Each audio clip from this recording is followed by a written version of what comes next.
Hello, listeners to the Highly Doubted podcast. I'm your host, KQ Dog, and this is episode 80. Oh man, this is a solo pod today. My co-hosts have things, family, work, etc., and life has just hitting everybody in the face. So we all got to re-engage and move around and make things still happen. Shout out to the fathers, man.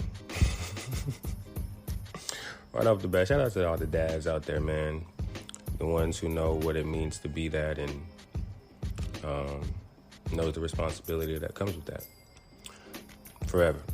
So, yeah, man. Your boy, KQ Dog, has been kicked out of the house. Kicked out, y'all. Been kicked out my crib. Well, not out my crib. I live with my dad, and he kicked me out. Yeah. Hey, man, what the fuck? This is my podcast. I talk about real life and other people's life and bullshit. I can talk about my life and my bullshit as authentically just like everyone else can on the pod about themselves, and I will about myself. So, yeah, man. Got kicked out. My dad, me and him had a verbal tiff about some minuscule thing that turned into a big thing, and then he made it want to just seem like it was so egregious that I had to leave.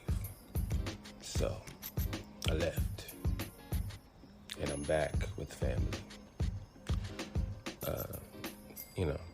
Shout out to my grandfather, shout out to Pop, shout out to my uncles, shout out to my auntie, shout out to my mama, shout out to family, man.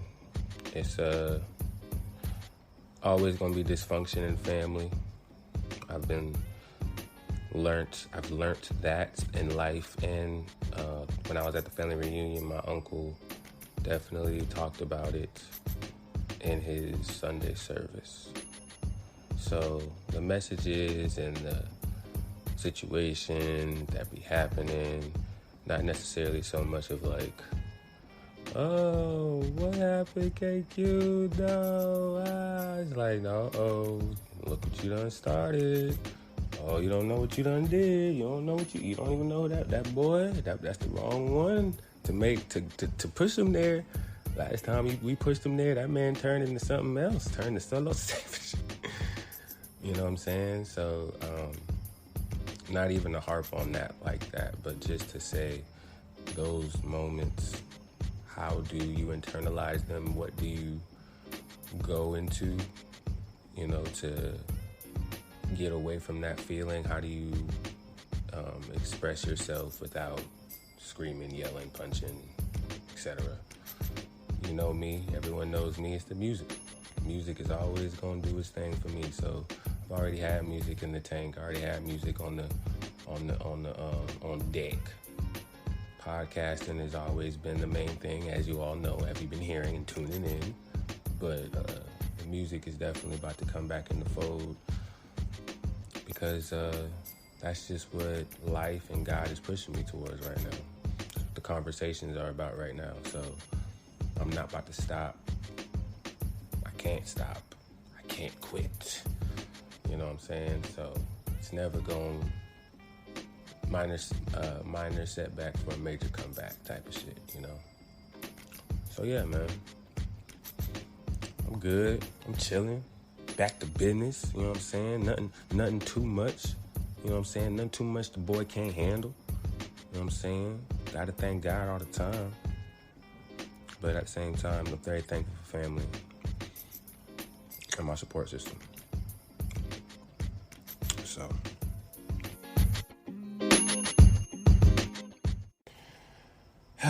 man, I got topics today. I got topics today, but this will be a solo pod. Ooh, how will KQ react and how will KQ handle it without the pressure of, well, not the pressure, but without having co-hosts to pass the ball to. I got topics, man. I got loads of topics. So, man, it ain't even gotta be about anything about organization. I'm gonna just go to top to bottom.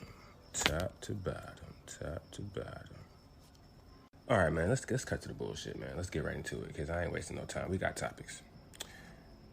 And this is me, and ain't nobody else. So I'm just gonna have me, and I ain't gonna even have a second or third opinion. It's just gonna be me. ASAP and Rihanna have baby number 2. We ain't never gonna get another Rihanna album. I'm telling y'all. Listen, I have been praying. Willie and I have been manifesting together. Okay, we have been, Rihanna make an album, and she over here making another baby. Shout outs, congratulations, of course. But when you're a billionaire, like someone just said about Rihanna, when you're a billionaire, you ain't thinking about no damn music. You thinking about just chilling, being a mama, enjoying life. You ain't thinking about us. And I was like, yeah, that's true. But if you really care about the art, you really care about the craft, man, I don't care about that shit, man. Shut up. Enjoy my last album. And we will enjoy that last album. And just also the child, his name is RZA, after the Wu-Tang Clan member, RZA. So, yeah. No music from Rihanna. Another year. Another never.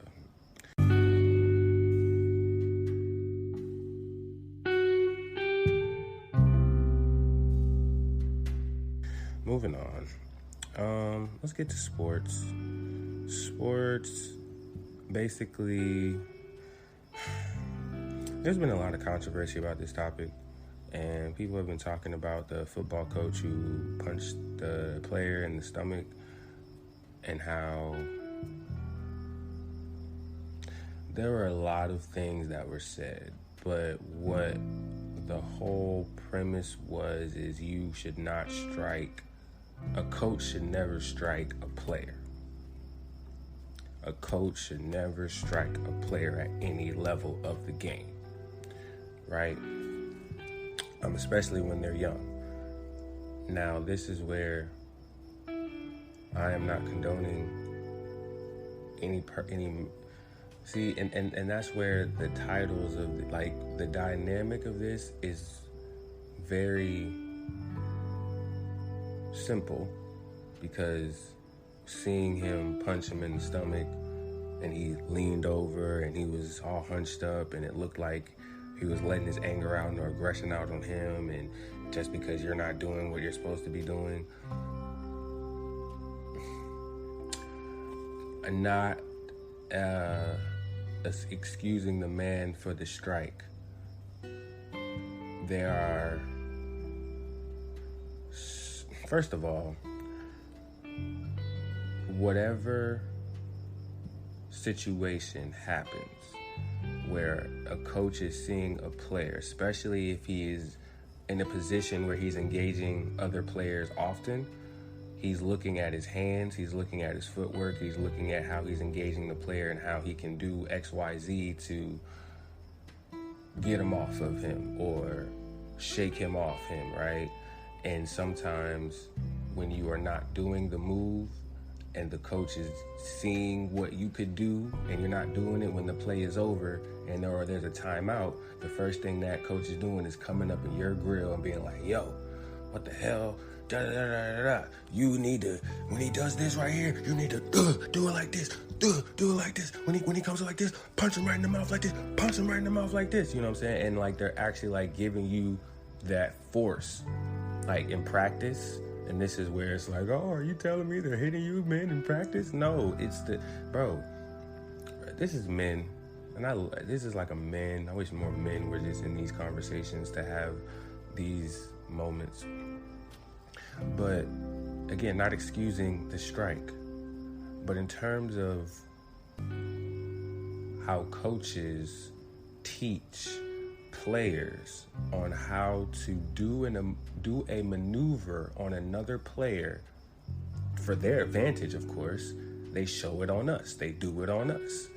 If I'm a cornerback and my coach is trying to show me a push-off move, or let's just say there is another player coach, like from the college level, who is younger but older, you know what I'm saying, to where he is teaching us certain techniques, he's going to use us as the dummy. Or one of us is going to be the dummy for the wide receiver, which means he is going to demonstrate what we're going to do, the punching in the chest or, the rip or whatever like that. And let's just say, and this is where I'm going to get a little bit, there's some dirty players.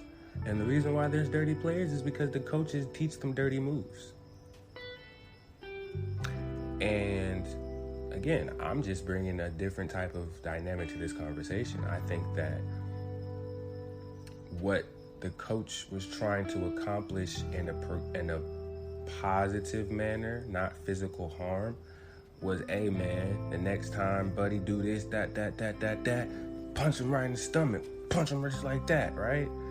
Now the player, and I'm not excusing any of that, definitely felt the impact of what he was trying to demonstrate, and he hunched over and he was hurt from the strike. Not excusing the coach, I would assume that is what he wanted that player to do the next play when XYZ happened to get an advantage on whatever, right? That's my take on it.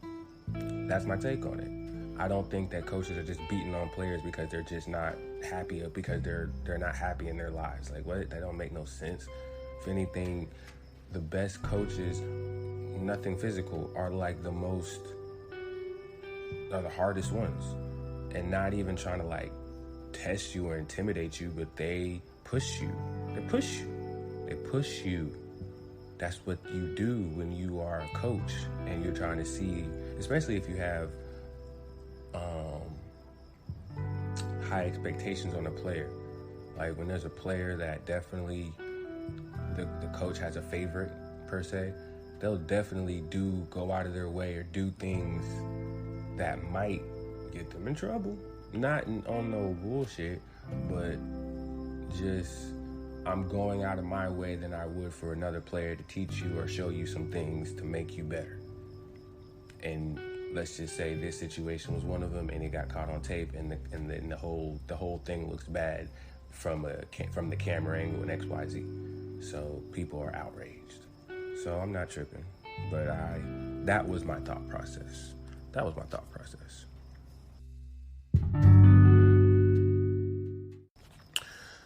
Yeah, we're gonna stay in football though, cause you know I love me some football. The boys ain't here, but the boys gonna be here, and we're gonna be talking sports, man. So the new lineup has came. We late. I'm late. I know I'm late, but it's okay.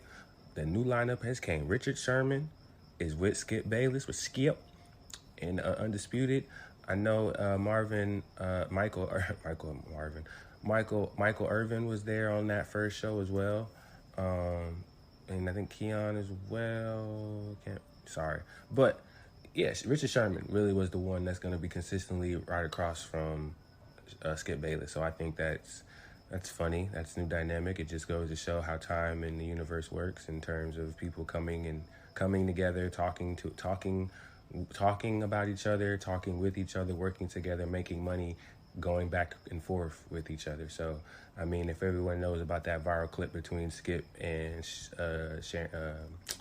Richard Sherman, then that's why it's so funny that they're working together and Undisputed. And on the other side, Shannon Sharp has landed on First Take, right?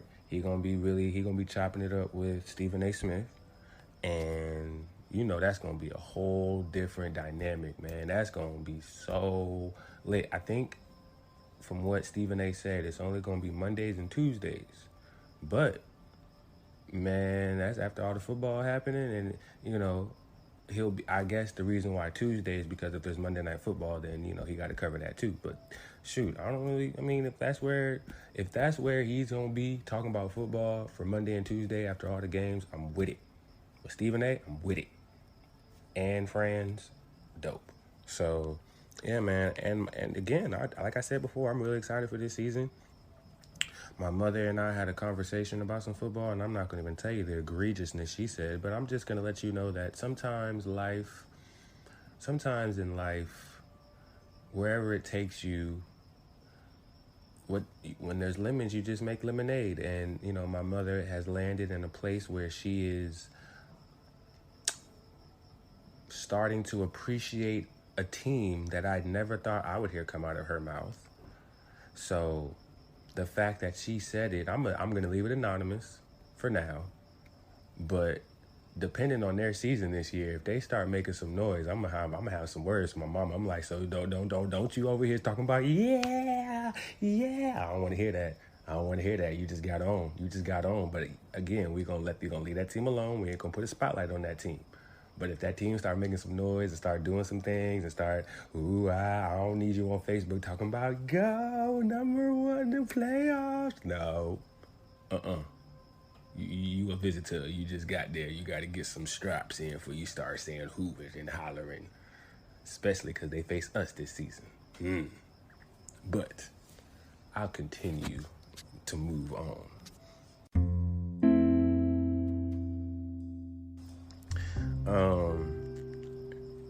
Nah, man, it's a dope time, man. Oh man. Not to mention, that football coach was arrested. I meant to say that, but again, I said my take on that already. Do I want to cover this by myself? I guess I'll cover it by myself. The track versus the NBA. So Noah Lyles, he was the track star who won in the last games. In the track meets, and his comments about NBA calling themselves world champions is, well, he had his comments and he chuckled. Basically, it's laughable, the fact that they call themselves world champions because they don't represent the world. And people were talking about that and how that's a big debate. And I remember when I was younger, I've never really remembered them saying world champions up until recently. If anything, I think that the NFL might Lombardi Super Bowl champions, NBA champion. I've never heard them say, "Oh, I'm a three-time NBA world champion." No, I'm a 3-time NBA champion. And he's a 4-time. He has 11 rings. He's won the NBA championship 3 times, or 11 times, or 4 times, 5 times, 6 times. NBA champion, not world champion. So I don't know when that started to become a thing. And I mean, if you want to be technically correct, they cannot be the world champions because we have the Olympic Games in basketball. That's just, if you want to be technical, So though, and in the NBA, there are players who are from other countries who represent said countries that we faced against. So if I want to be fair, let me see, the last Olympic basketball games.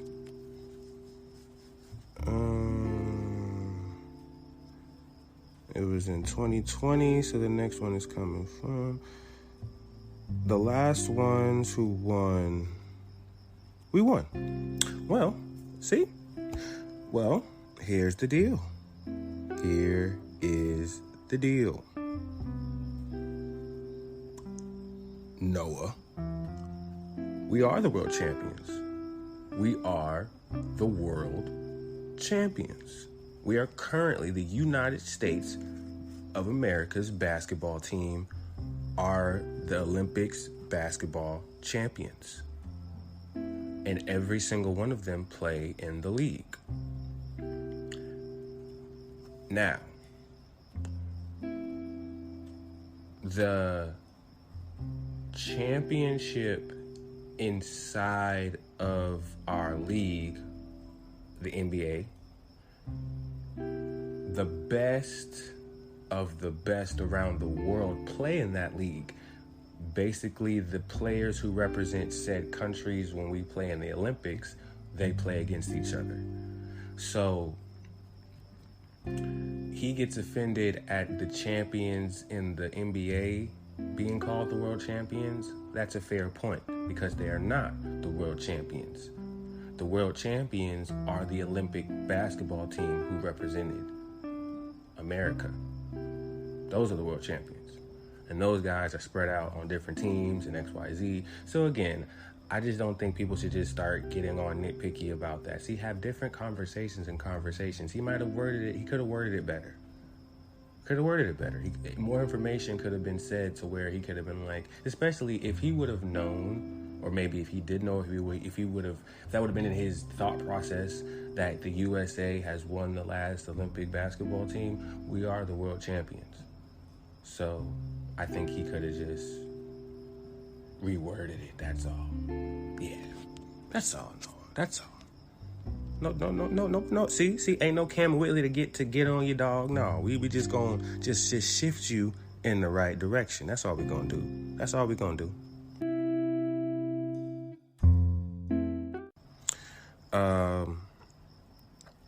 Let's see.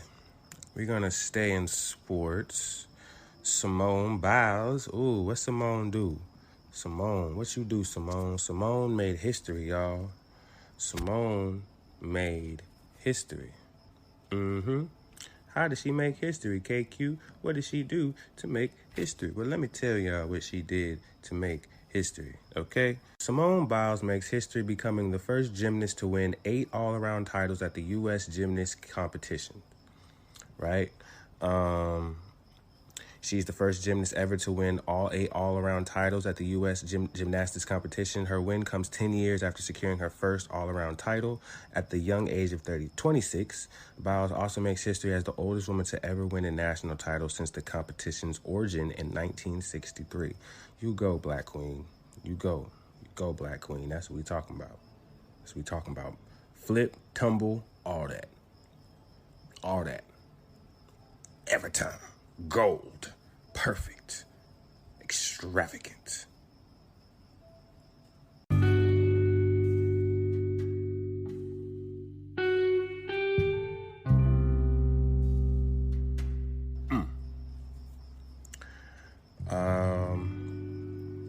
What else do we have? We have, I don't want to talk about that. I wanted my homies to talk about that. I can't talk about that. I wanted my homies to talk about that. So I guess everything else is music. Yes. So, yeah, there's some music topics I have. Oh, I don't want to talk about that because it's not going to be funny because they're not there. So I got to skip that. Okay, well, Lauryn Hill and the Fugees are going to be in Oakland, right? That's going to be very, very interesting. So, had people in the studio talking about, yeah, man, Lauryn Hill gonna be here with the Fugees and it's gonna be dope. And I was looking at them like, are they gonna really be, is she gonna be there though? Like, is she gonna be there? They're like, don't do that. So, Lauryn Hill and the Fugees will be at the Oakland Arena on November 7th, right? She'll be performing the Miseducation album and 25th anniversary tour. So, yeah, man, get your tickets. You know what I'm saying? You want to make sure you see history in the making, the return of the Fugees, 25 years. You know what I'm saying? We're going to also stay in music. There is a festival that is coming up. You know, I've been on that festival wave, so, you know, I got to make sure y'all on that festival wave, making sure y'all know who's going to be where and why and how it's going down. So we have the One Music Festival lineup. Yep, we got the One Fest musical lineup.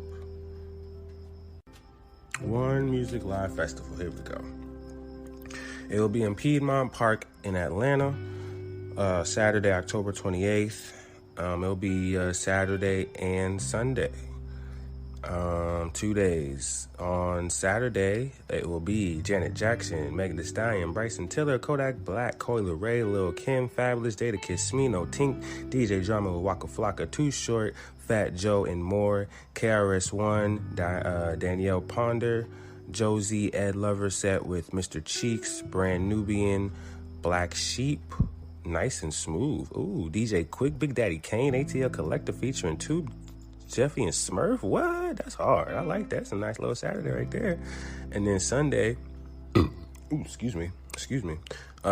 Kendrick Lamar, Brett Fires, Tim's, The Dream, Key Glock, Chief Keef, Coco Jones, Nelly, Boosie, Trina, El DeBarge, Goody Mob, Greg Street set with Killer Mike, Uncle Luke, Ed Ball, MJG, Project Pat, what? Kid Capri, Duran, what?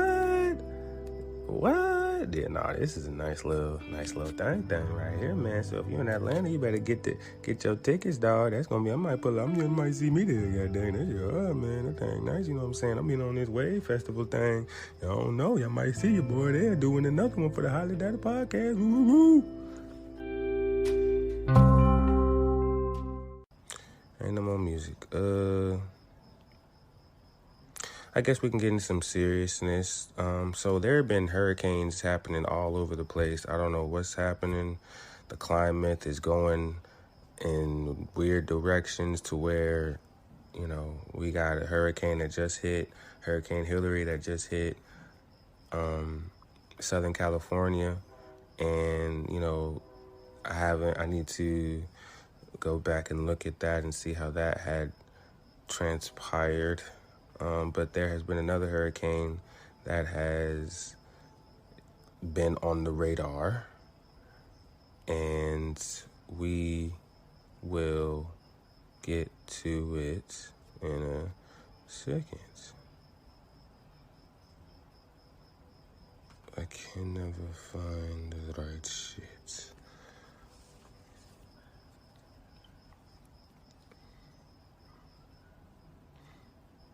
So Governor Brian Kemp issues a state of emergency for Georgia as the state prepares for Hurricane Idalia. Yes, so he's issued state of emergency for all of Georgia as the state prepares for hurricane. The order went into effect after Kemp signed it Tuesday and will last until 11 p.m. on September 8th. He signed it Tuesday and will last until 11:59 p.m. on September 8th. The order states, "We are taking every precaution ahead of Hurricane Idalia's landfall tomorrow, and I am taking this additional evacuative action to ensure state assets are ready to respond." He continued, Georgians in the expected impact area can and should take necessary steps to ensure their safety and that of all their families. We are well positioned to respond to whatever Idalia may bring. President Biden has also tweeted a message in response to the hurricane stating, "Florida has my full support as they prepare for Idalia and its aftermath." Reports state Idalia, I really hope I'm saying that right, is predicted to grow into a Category 3 hurricane before striking Florida's Gulf Coast. Well, again, prayers up. Make sure y'all got everything in order, insurance, because it ain't nothing you can do to prevent this water from flooding your shit. So you just need to make sure it's all insured. Evacuate so you are not involved in any of that, because that's not a good time. It's not a good day for anybody, especially you if you're in that area. So please take the primary precautions. Please. Jesus, we don't want no problems. But I will continue to speak on problems.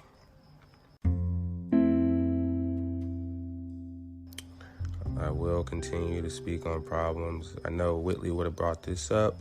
She brought it up, and I know she would have brought it up in the pod, so I will bring it up because that is what we do at the Hot Outer Podcast, talk about all the things that affect us, Staff member loses their life during campus shooting at University of North Carolina, Chapel Hill. Suspect is in custody.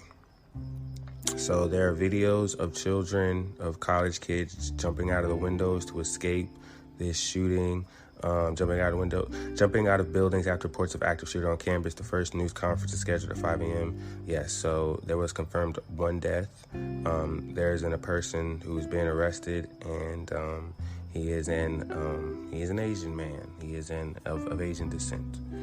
So yes, they apprehended him, an active shooter on the campus, and one person died. So RIP to that person. I really hope that they fix this, they handle it. There's a bigger, I'm not going to say crackdown, because North Carolina is a difference with the guns.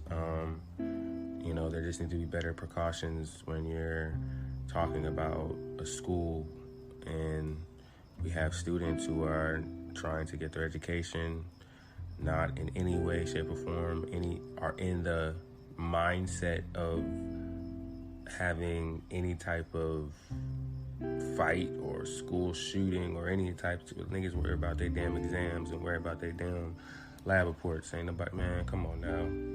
You need to do better, people. Man, all the people infected in that situation, prayers up. Prayers to your wife, not wife.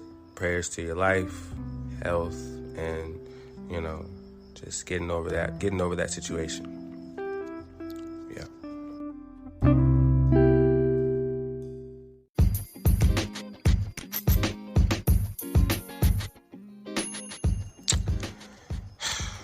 Yeah, man, that's it. I ain't got, that's all I got. It's a nice little 30-minute podcast. You just run through them.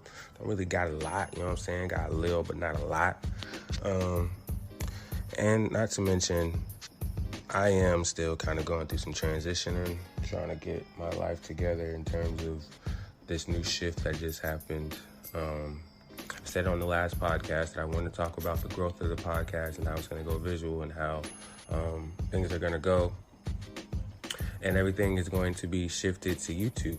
That is the goal. The goal is everything to be on YouTube, where you can still listen to the podcast audio-wise on your Spotify or your Apple, but YouTube is where we will be having the hub, the home. I'll have the YouTube page, the Highlighted Podcast YouTube page, and we will have visual episodes, and that will start being the new standard for the Highlighted Podcast. And once we start, we're going to continue, because that's the road that we're on. Episode 80, Road to 100. And, just looking at my life right now from like 10 episodes ago, episode 70, which was me celebrating 1 year anniversary, to episode 80, to where, I'm literally coming off of getting kicked out of my father's apartment. So, things are just moving at such a fast or interesting pace to where, life is just going, and I'm ready to take that ride wherever it takes me. A lot of other opportunities that are happening. I can't speak on it yet. I will once everything is finalized and everything is good, but we still gotta hold the business face up until we see that it can come down and we can start having some good camaraderie again. But right now, we just in a movement shift mode. So, this ain't really a full-blown podcast. This is more of an update. Shout out to all the people that's been listening. Shout out to all the people that's been supporting. You know what I'm saying? I don't even know if this is worth a full episode to even say 80, but, this is Road to 100. This is the thing that comes with Road to 100, things like this, and where you document it or talk about it or just express it, because this is your podcast. You're supposed to talk about what's going on in your life, even when things like this is happening. So that's why I'm proud to just be in a place to continue to not lose my pivot. If anything, I done gained a step on the back end. So it's really dope to know that I am built for this. I got what it takes. So, everything that I do and everything I put my energy to, I want it to grow. It's gonna grow. It's gonna be appreciated, and it's gonna manifest into the greatest thing in the world, because that's what I want it to be.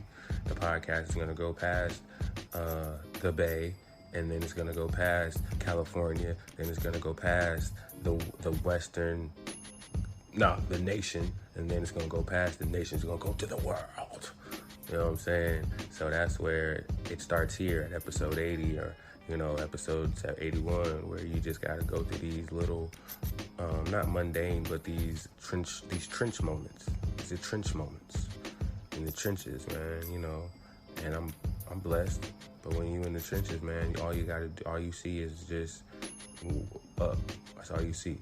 So that's all I'm doing is just looking up and just putting in the work, but at the same time taking my hand off of it in terms of letting go and letting God, you know. So that's all I got, man. I ain't gonna drown y'all out with the monologue, but we will definitely be back, episode 81. My co-host will be here, maybe, possibly, but if not, I'll be here and I'll be doing my thing like I do always time, but I'll definitely be in a more energized spirit. So it's a double whammy. I don't have any co-hosts today, and your boy is like in a medium limbo low type of thing. So, you know, it's just, hey man, it's episode 80. It's one of them days, man, in the trenches. So I appreciate y'all for listening. Thank y'all. And we'll be back, episode 81. Peace.